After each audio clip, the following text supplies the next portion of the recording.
আমরা ডাক্তারি করি, ডাক্তারি করার সময় আমার কাজটা যাতে সবচেয়ে নিখুঁত হয়, কারণ আল্লাহ পাক আরেকটা হাদিসে আছে, আল্লাহ পাক নিখুঁত কাজ পছন্দ করেন।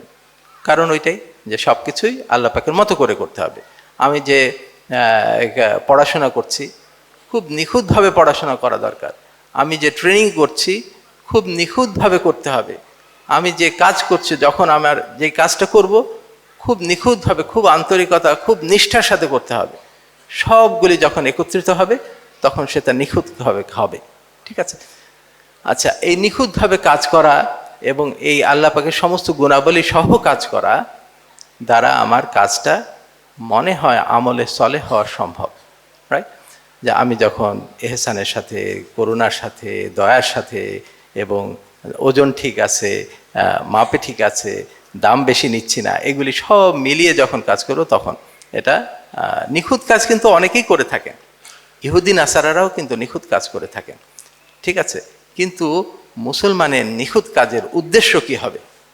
উদ্দেশ্য হবে ভিন্ন। ইহুদি নাসারাদের নিখুঁত কাজের উদ্দেশ্য হলো তার ক্লায়েন্ট বেশি হবে, তার ব্যবসা বাড়বে, তার সম্মান বাড়বে, তার ক্ষমতা বাড়বে। কিন্তু মুসলমানের উদ্দেশ্য হতে হবে আল্লাহকে রাজি খুশি করা, আমাকে পরকাল পেতে হবে, তাই না? তো এই উদ্দেশ্যে যদি করে কেউ, তাহলে কি হবে? কোরআন শরীফে অনেক জায়গায় আমলে সলের আগে সব জায়গায় ঈমান যুক্ত করা আছে। যে ব্যক্তি ঈমানের সাথে আমলে সালেহ করবে, তারপরে অধিকাংশ জায়গায় আর কোনো ক্রাইটেরিয়া বা রাখা হয়নি, তাকে জান্নাতের কথা বলা হয়েছে। কাজেই আমলে সালেহ খুবই ইম্পর্টেন্ট। আচ্ছা, আমলে সালেহ কেন এত ইম্পর্টেন্ট? কোরআন শরীফ কিন্তু অনেক জায়গায় আমলে সলেহ সম্পর্কে কথা বলা আছে। তো কেন ইম্পর্টেন্ট? কারণ আমলে সলেহ দ্বারা মানুষকে জাজ করা যায়। আপনি কেমন? আপনি কি ফাঁকি দেন কিনা?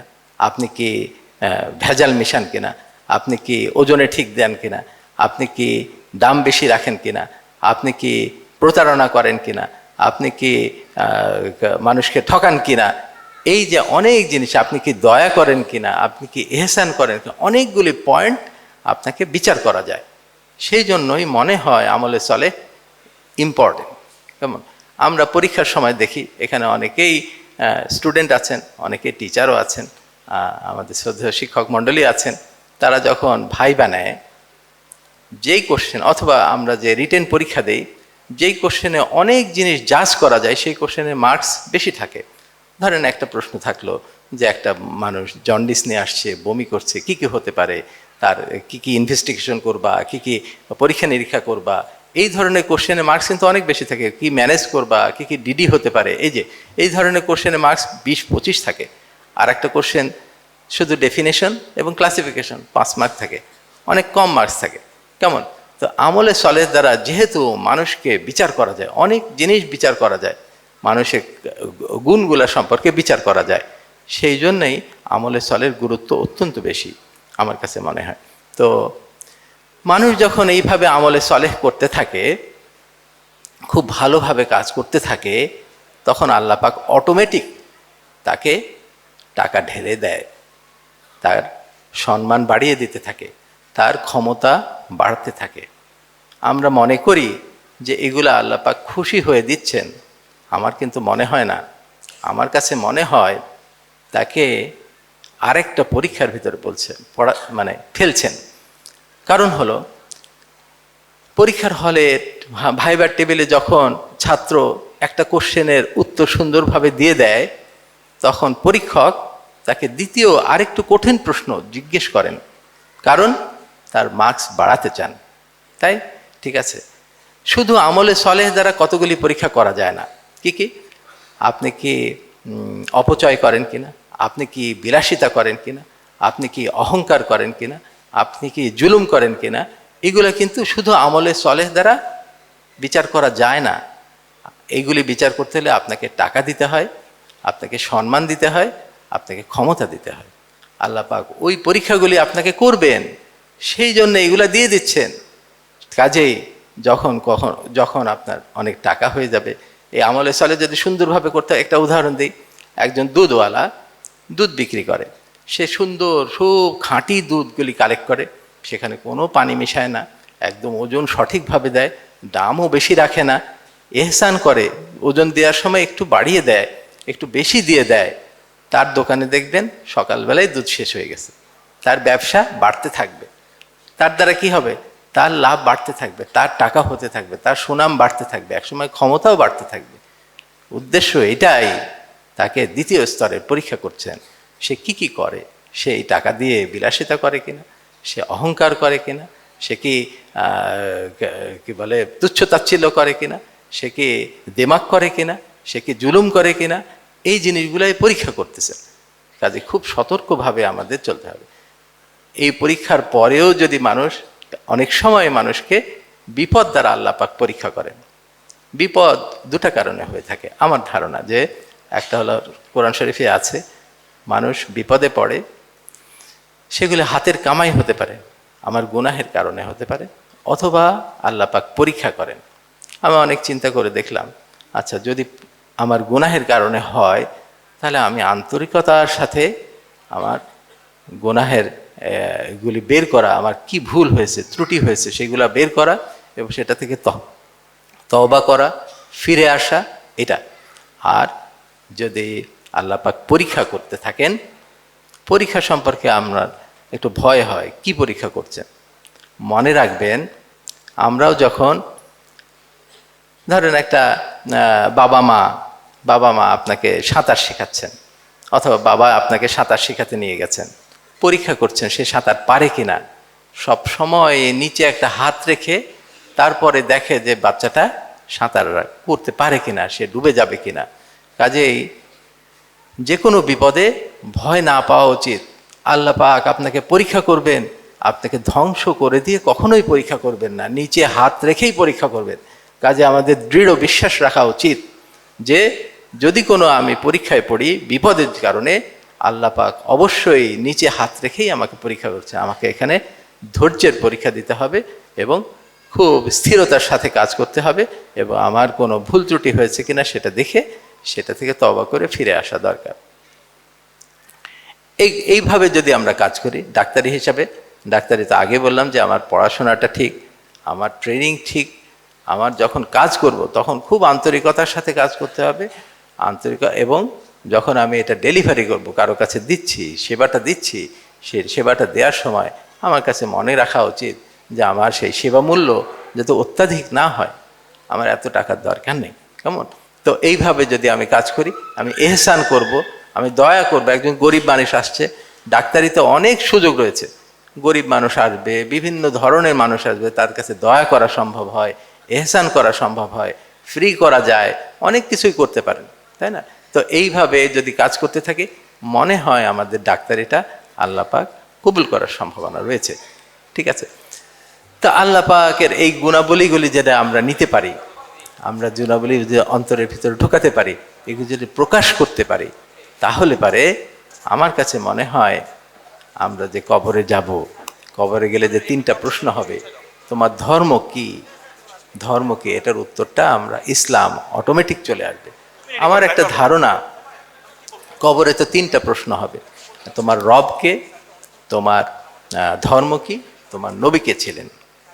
তো তোমার ধর্ম কি যখন বলা হবে, ধরুন এখন লেজার দিয়ে অনেক কিছু করা সম্ভব, এরকম লেলিহান শিখার মতো দেখা যাবে, অনেক জোরালো আগুনের মতো দেখা যাবে, লেজার দিয়ে তৈরি করা, ওর ভিতরে হাত দিলে আপনার আঙ্গুলে পুড়ে না, ওর উপরে পাতিল রাখলে গরম হয় না, ওর উপরে কোনো রান্না করতে গেলে রান্না হয় না। যদি এই রকম একটা আগুনের লেলিহান শিখাকে বলা হয় তুমি কে, ওই লেলিহান শিখা যদি বলে আমি আগুন, আপনি কি অ্যাকসেপ্ট করবেন? মনে হয় না, কারণ আগুনের কোনো গুণই নাই, দেখতে আগুনের মতো, আগুনের কোনো গুণ নাই। সেই রকম যখন আমাকে কবরে প্রশ্ন করা হবে তোমার ধর্ম কি ছিল, ইসলাম, যতই আমি বুক ফাটাই বলি না কেন ইসলাম, আমার ভিতরে যদি গুণগুলি না থাকে, যতই আমার দাড়ি থাকুক না কেন, যতই আমার কপালে দাগ থাকুক না কেন, যতই আমি হজ করি না কেন, আমার ইসলাম অ্যাকসেপ্টেড হবে না, মুনকার নাকির অ্যাকসেপ্ট করবেন না, যতক্ষণ পর্যন্ত আল্লাহ পাকের সমস্ত গুণাবলী আমার ভিতরে না আসে, আমার ভিতরে প্রকাশ না পায়। আমার কাছে মনে হয় যদি আল্লাহর গুণগুলি ভেতরে নিয়ে আসা যায়, তাহলে আমার দ্বিতীয় প্রশ্ন পারার সম্ভাবনা। প্রথম প্রশ্ন নিয়ে আমি অনেক চিন্তা করেছি রবকে। রব মানে হলো পালনকর্তা। পালন শব্দটা আমাদের বাংলাতে একটু কম ব্যবহার করা হয়, শুধুমাত্র ছোট বাচ্চাদের লালন পালন করে মা বাবা, এই জায়গায় চিন্তা করা যায়।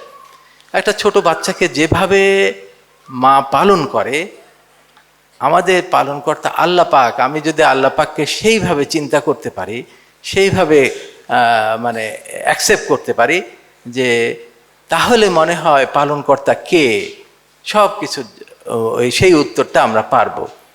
একটা ছোট বাচ্চা তার সমস্ত কিছুর জন্য মায়ের উপর নির্ভরশীল থাকে, রাইট?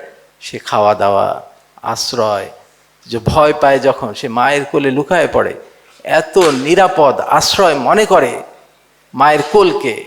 আমরা আল্লাহ পাকের আশ্রয়কে যদি সেইভাবে মনে করতে পারি, তাহলে আমার কাছে মনে হয় প্রথম প্রশ্নের উত্তর পারা সম্ভব হবে।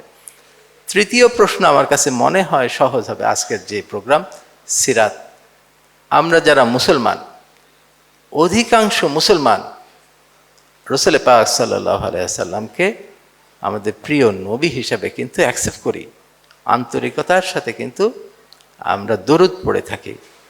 কাজে সেই আগেকার আমলের মতো নূহ আলাইহিস সালামের কওম, লূত আলাইহিস সালাম কওম তাদেরকে মিথ্যাবাদী বলেছে, নবীকে মেরে ফেলেছে, আমরা কিন্তু সেরকম নই। কাজে আমার কাছে মনে হয় তৃতীয় প্রশ্নের উত্তর সম্ভবত আমরা পেরে যাব। আল্লাহ পাক এই সিরাতের উসিলায় আমাদের এটা কবুল করুন। আর আমার বক্তব্য দীর্ঘায়িত করব না, এটুকু বলেই আমি শেষ করছি। সবার কাছে ক্ষমা চাচ্ছি। আমি জানি না আমার বক্তব্য, আমি যেটুকু বলি আমার মনে হয়, আমার মনটা বলে, অনেক সময় হাদিসের সঙ্গে মিলাই, অনেক সময় কোরআন শরীফের সাথে মিলাই। যখন সেটা মিলে যায় তখন মনে করি হয়তো এটা সঠিক হতে পারে। আমরা চিন্তা করি এরকম যে আমার যা ইনকাম হচ্ছে, অথবা এভাবে যদি চিন্তা করি যে আল্লাহ পাক আমাকে যা দিয়েছেন, যে ইনকামটা দিয়েছেন সেটুকু আমাকে খরচ করার জন্য দিয়েছেন, এরকম মনে করি। আসলে কিন্তু আমার মনে হয় না যে ইনকামই আমি করি না কেন, পুরোটাই আমাকে খরচ করার জন্য আল্লাহ পাক দেননি। আমার কাছে এরকম মনে হয়। দলিল কি? দলিল হলো এরকম, মানুষের মালিক আল্লাহ পাক। সূরা নাসে আমরা পড়ছি, আমরা আল্লাহ পাকের কাছে আশ্রয় চাচ্ছি, কুল আউযু বিরাব্বিন নাস, মানুষের রবের কাছে আশ্রয় করছি, মানুষের মালিকের কাছে আশ্রয়, মানুষের ইলাহের কাছে আশ্রয়। মানুষের মালিক আল্লাহ পাক। দুনিয়াতে দেখেন, আপনি যদি 10টা গরুর মালিক হন, যে গরু থেকে যা উৎপাদন হয় কে ভোগ করে? উৎপাদনকারী ভোগ করে না। গরু ধরে অনেক লিটার দুধ দিল, গরু কিন্তু সেই দুধের দাম যে বিক্রি করে যেটা হলো সেটা কিন্তু গরু ভোগ করে না, মালিক ভোগ করে। আপনি যদি একটা গাড়ির মালিক হন, গাড়ি থেকে যা উৎপাদন হয় গাড়ি কিন্তু ভোগ করে না, ভোগ করে মালিক ভোগ করে, রাইট? তাহলে আমার মালিক যদি আল্লাহ পাক হয়ে থাকেন, তাহলে আমার থেকে যা উৎপাদন হবে তা ভোগ করবেন আল্লাহ পাক। আমি কতটুকু ভোগ করব? যেটুকু আমার খাওয়া পরা এবং চলার জন্য প্রয়োজন সেটুকু ভোগ করব। যেটুকু গরু ভোগ করে থাকে, গরু কতটুকু ভোগ করে? সে তার খাওয়া, আশ্রয়, এটুকুতে যে খরচ হয় সেটুকু সে ভোগ করে, বাকিটুকু কিন্তু মালিক ভোগ করে থাকে, রাইট? এটা একটা দলিল। আর একটা দলিল কি? আল্লাহ পাক এক জায়গায় বলছেন, তোমাদের কাছে টাকা পয়সা এবং সন্তান সন্ততি আমানত হিসেবে রাখা হয়েছে। আমানত। এখন আমানত মানে কি? আমরা কোথায় দুনিয়াতে দেখেন কোথায় আমরা আমানত রাখি? টাকা পয়সা আমরা ব্যাংকে আমানত হিসাবে রাখি, রাইট? ধরেন ইসলামী ব্যাংকে অনেক কোটি কোটি টাকা রয়েছে, ইসলামী ব্যাংক কি মনে করে সেই টাকা তার? কোনো সময় মনে করে না, মনে করে এটা ক্লায়েন্টের, ক্লায়েন্ট যখন চাইবেন সেটা সব ফেরত দিতে হবে। ইসলামী ব্যাংক কিছু টাকা রাখেন, কতটুকু? যেটুকু চলার জন্য প্রয়োজন, বাকি টাকা মালিকের।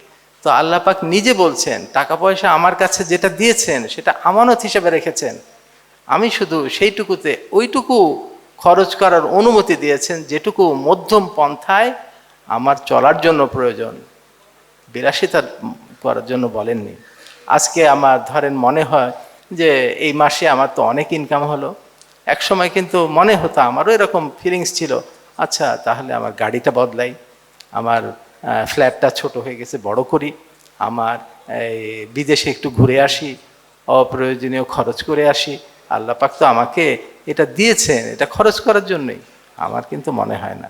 দলিল কিন্তু এই দুইটা থেকে বোঝা যায় যে পুরো টাকাই আপনি খরচ করতে পারবেন না, আপনি ওইটুকুই খরচ করবেন মধ্যম পন্থায় জীবনযাপনের জন্য যেটুকু প্রয়োজন। বাকি টাকা ভালো কাজে ব্যয় করতে হবে, বাকি টাকা ভালো কাজ। এখন ভালো কাজের ডেফিনেশন কিন্তু আগে বলে গেছি। আমাদের ডাক্তারি ভালোভাবে নিখুঁতভাবে করার জন্য কতগুলি আমাদের ভিতরে ডিপেন্ড করে, যে আমি কিভাবে পড়াশোনা করছি, কিভাবে ট্রেনিং করছি, কিভাবে কাজটা করছি, এগুলি। কিন্তু তাছাড়াও আরও কয়েকটা জিনিস দরকার পড়ে, প্রতিষ্ঠান দরকার পড়ে, যন্ত্রপাতি দরকার পড়ে। এই জায়গায় ভালো যন্ত্রপাতি দরকার হয়, ভালো প্রতিষ্ঠান দরকার হয়, ভালো জায়গা দরকার হয়, এগুলোতেও খরচ হয়। আমি অনেক ক্ষেত্রেই আমার যন্ত্রপাতির জন্য অনেক খরচ করে থাকি। আমি নিজের জন্য খরচ করি না, কিন্তু যন্ত্রপাতি যাতে আমার যে জিনিসটা আউটকাম হবে, আউটকামটা সবচেয়ে বেস্ট হয়, নিখুঁত হয়, তাহলে আমার কাজটা হয়তো আল্লাহ পাক কবুল করবেন। আচ্ছা, আপনি যখন যে কোনো কাজ করি, আমরা যখন যে কাজ করি, আমি পার্সোনালি যখন কোনো ডাক্তারি করি, আমার চেম্বারে যখন কোনো আলেম আসেন, কোনো মুফতি আসেন, আমি তার সঙ্গে অনেক কথা বলি, কারণ আমি অনেক কিছু চিন্তা করি, সেগুলি সঠিক কিনা আমি কিন্তু জানি না। আমি সব সময় তাদের দ্বারা আমি আমার চিন্তা ভাবনাটাকে কারেকশন করিয়ে নিই, আমি সঠিক আছে কিনা সেটা জিজ্ঞেস করি। এইভাবে আমি কথা বলা, আমার অনেক ভুল ত্রুটি থাকতে পারে। আমি সব সময় বলি, আমার ফিলোসফি, আমার চিন্তা ভাবনা অবশ্যই একজন মানে হক্কানি আলেমের কাছ থেকে সঠিকতা নিরূপণ করে নেওয়া উচিত। তবে আমি সবসময় এনাদেরকে আমার মাথার উপরে রাখি, কারণ এনারা হচ্ছেন আমাদের নবীর কি বলে,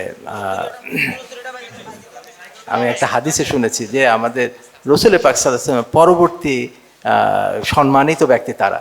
কাজে আমরা যদি ইসলাম যারা ফলো করি, যারা মানে আমাদের নবীকে মানে করে, তাদেরকে অবশ্যই সবচাইতে উঁচু স্থানে দেওয়া উচিত। আমি যেটা বলছিলাম, ফিলোসফি ইকোনমির কথা বললাম, তো সফলতা, আমরা সবাই সফলতা চাই। সফলতার মূল মন্ত্র কি? কোরআন শরীফে আছে, বিসমিল্লাহির রহমানির রহিম, ক্বাদ আফলাহা মান তাযাক্কা ওয়া যাকারা ইসমা রাব্বিহি ফাসাল্লা। এই থেকে 3টা কন্ডিশন বলা আছে যে সে সফল হয়ে গেল। কে বলছেন? আল্লাহ পাক।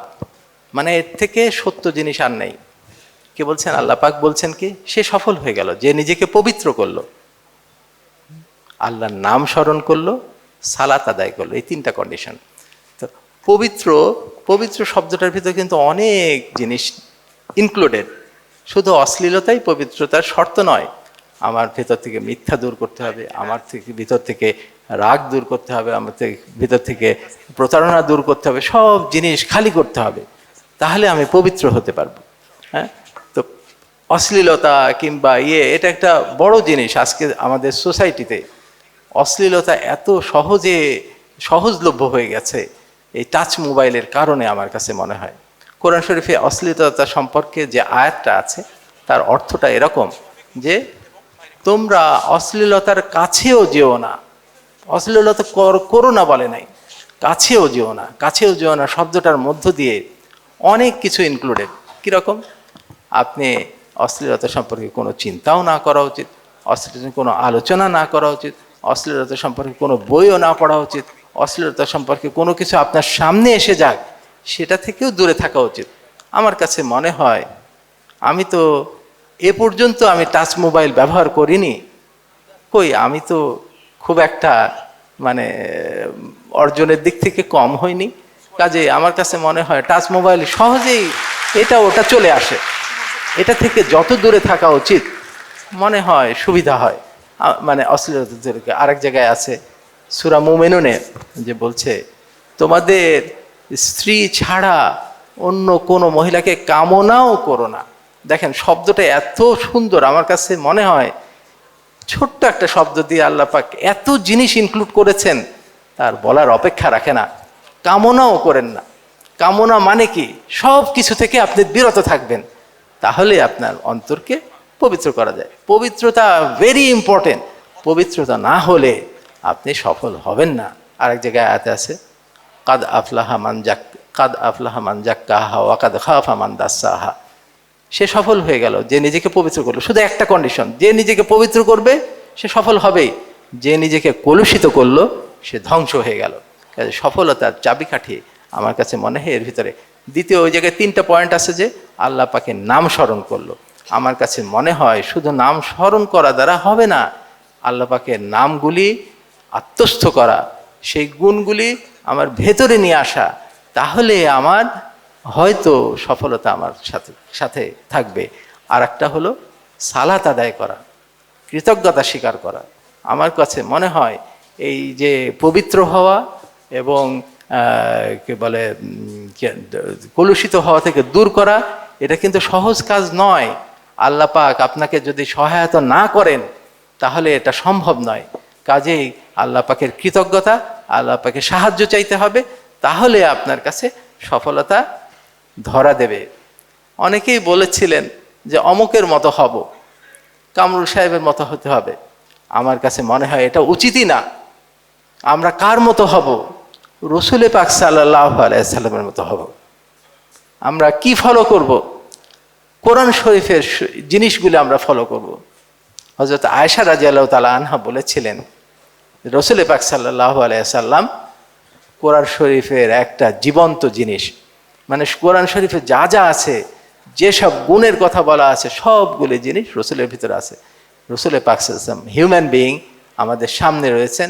আমাকে সবার উচিত আদর্শ হলো রসুল পাক সাল্লাল্লাহু আলাইহি সাল্লাম। অন্য কোনো ব্যক্তি আমার কাছে মনে হয়, রুগীকে আমরা কিভাবে দেখব? আমার সামনে যে রোগীটা আসলেন, উপস্থিত হলেন, বসলেন, আমি অনেকভাবে চিন্তা করছি সবচেয়ে বেশি পরিমাণ কিভাবে দেয়া যায়। যদি সেই রোগীকে আমার বাবা মার কথা চিন্তা করা যায়, আমার সামনে যে বসে আছে সে আমার বাবা মা হতে পারে, অথবা আমার সন্তান হতে পারে। এই দুটার ভিতরে কিন্তু ইনক্লুড করা যায়। তাহলে তার প্রতি দরদ, তার প্রতি মানে একাগ্রতা, সব কিছু বেড়ে যাবে। আমি আবার চিন্তা করলাম, এটার থেকে কি বেশি করা সম্ভব? হতে পারে। যদি মনে করেন যে আমার সামনে বসে আছে সে আল্লাহ পাকের প্রতিনিধি, আল্লাহ পাক তাকে পাঠিয়েছেন আমার সামনে, আল্লাহ পাক দেখছেন আমাকে, আমি কিভাবে রোগীটাকে ডিল করি, আমি কিভাবে এটাকে হ্যান্ডেল করতেছি, কিভাবে তার আরোগ্য লাভের চেষ্টা করছি, এটা কিন্তু আল্লাহ পাক দেখছেন।